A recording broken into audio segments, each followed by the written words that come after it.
Are you living in a blue state or a blue city and you are either stuck there or you're staying there by choice? Well, today's video is especially for you guys.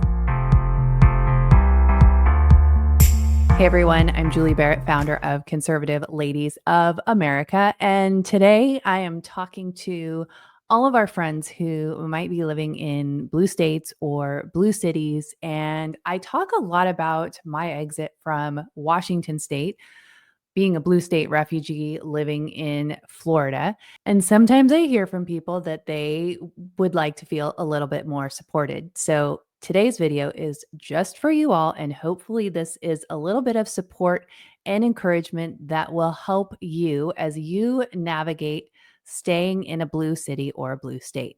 So, one of the things that we constantly are talking to our friends and our family in particular, we have two sets of aging parents in the blue state of Washington. We also have some children there. And of course, our friends are there. My husband and I were both born and raised and lived our entire lives until 2 years ago in Washington state. And so we are constantly trying to help, especially our family, with being prepared for any kind of potential civil unrest or a natural disaster. I mean, you've got the potential for earthquakes or flooding or windstorms. You even have volcanoes. You have Mount St. Helen is a volcano, and that girl could blow at any time. Mount St. Helens, of course, is a volcano that erupted 45 years ago. That is insane to me to think it was so long ago. I remember being 5 years old, sitting at the kitchen counter watching my mom bake cookies, and the little 10-inch TV was on and we were watching it on the black and white TV. It's insane to be that old, actually.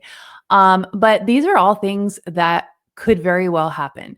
Plus, if you lived through the summer of 2020, during the Chaz Chop stuff that went on down in Seattle. And there have been a number of protests over, the last few decades in Seattle, and especially have been ramping up, I would say, since the first Trump administration. And then, of course, after 2020, and, since the whole Israel Palestine conflict and Ukraine, we have seen even more protests happening in blue cities like Seattle, LA, even, in red states. Blue cities in red states are having it, but it's a little bit better managed in a red state because they allow for law and order to prevail.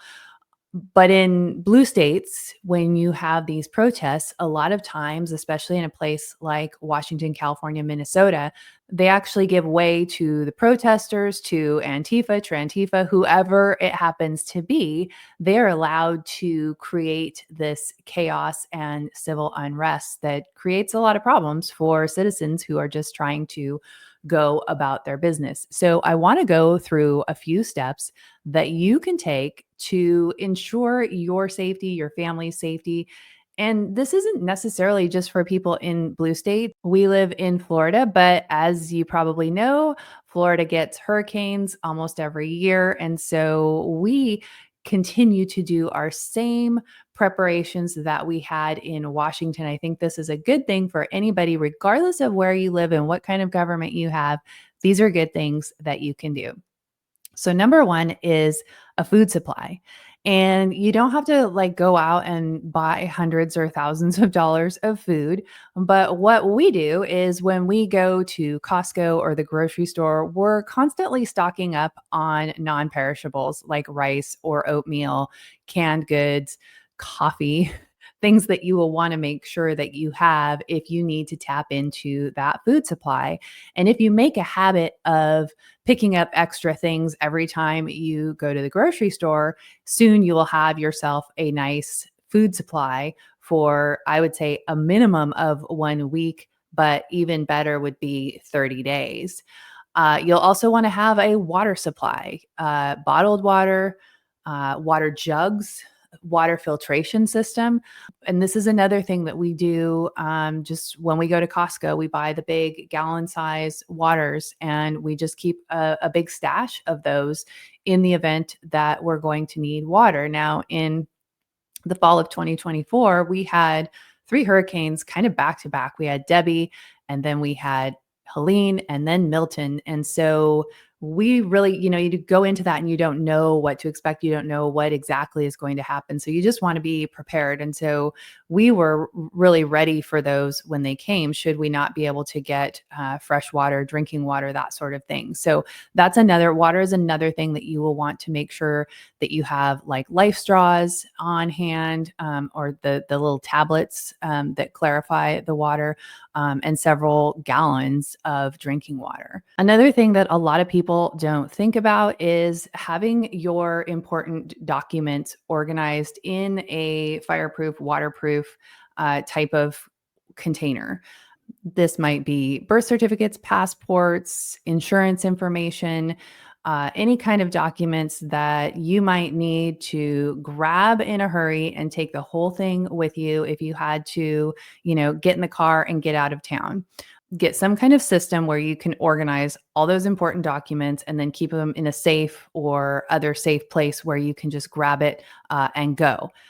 That leads me to the next thing, having a go bag. You can buy them online, and they're bags that are already filled with everything you need, which would have like first aid supplies, snacks, drinking water, all the kinds of things that you would need in a bag if you had to leave your home and go in a moment's notice. And if you watch a lot of the Hollywood movies about these kind of world end events, they will often show a character grabbing their go bag and heading out in their car. So that's something that you would want to have as well.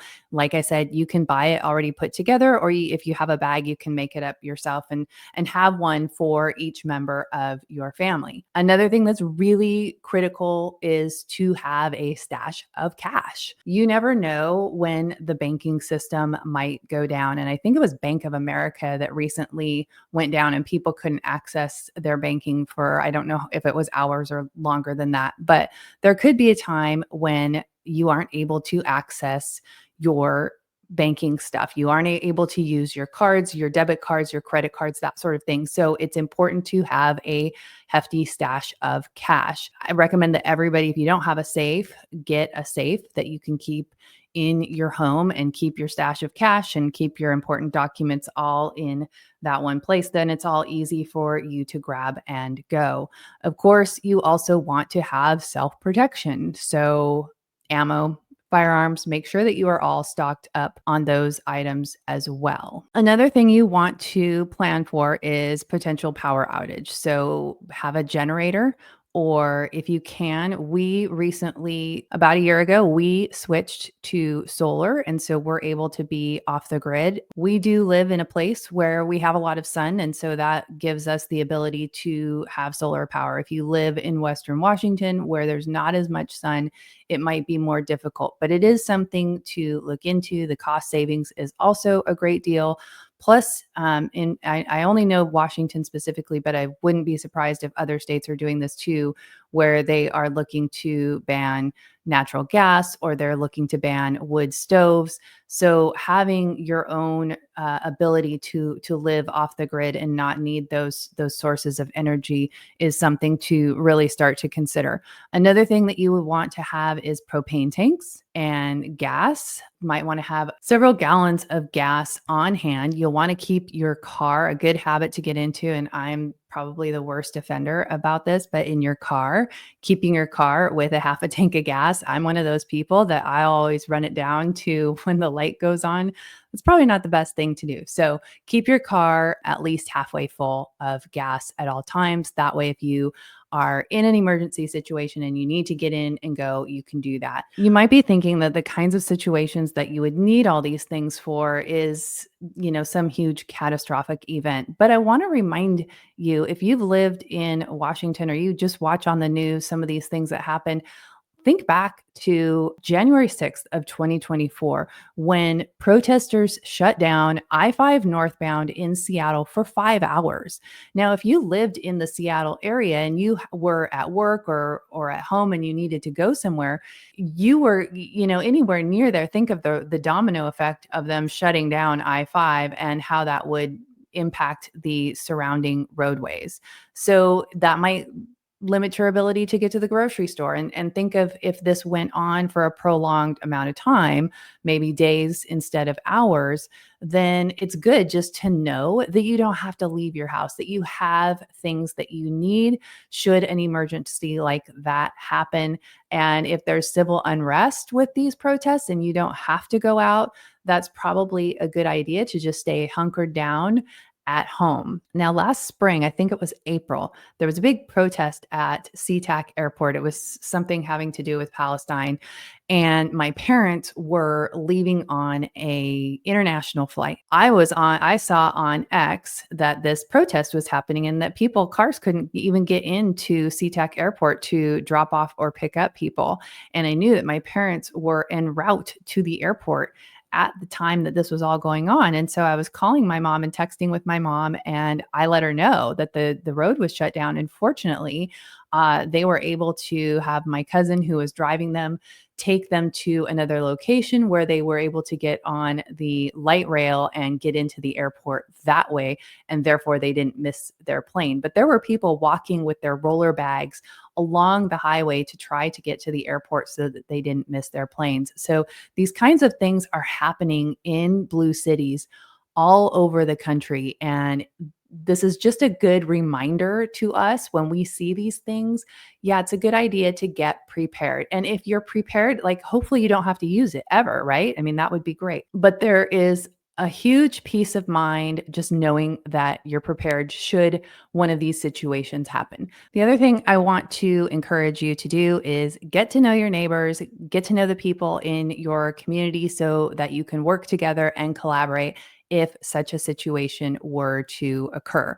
The other thing that you might want to start considering is some kind of a ham radio, some kind of communication so that if communications do go down, you have a way to communicate with the outside world. Now, I don't have a one-stop shopping link for you to go and explore how to put all these things into practice. But if you do a little exploration on your own, I know there are several books about getting prepared for these kinds of things. You can also, I'm sure there's a ton of videos on YouTube about things that you can do to prepare your home and prepare your family, as well as, just doing an internet search and starting to see what you can find. I really encourage you to put all of these things into practice because I believe that will give you a greater sense of peace if you are living in a blue state or a blue city. But like I said at the beginning of the video, even if you don't live in a blue state, you should still be prepared. You should still do all of these things. Like I said, we do that here in our home. I think that's just a good habit to get into because we never know what is coming next or what could happen. Anything could happen, and it's really good to be prepared. So I hope that this has given you some stuff to think about and maybe some tasks to do and some encouragement. So if you are watching and you are one of those prepared types and you have extra tips for people, I would love for you to leave those in the comments so people can read through those and get some more ideas. If you have websites, books, anything like that, please drop those in the comments as well. As always, thanks so much for watching. Please give the video a like and share it with your friends. And I look forward to seeing you again next time.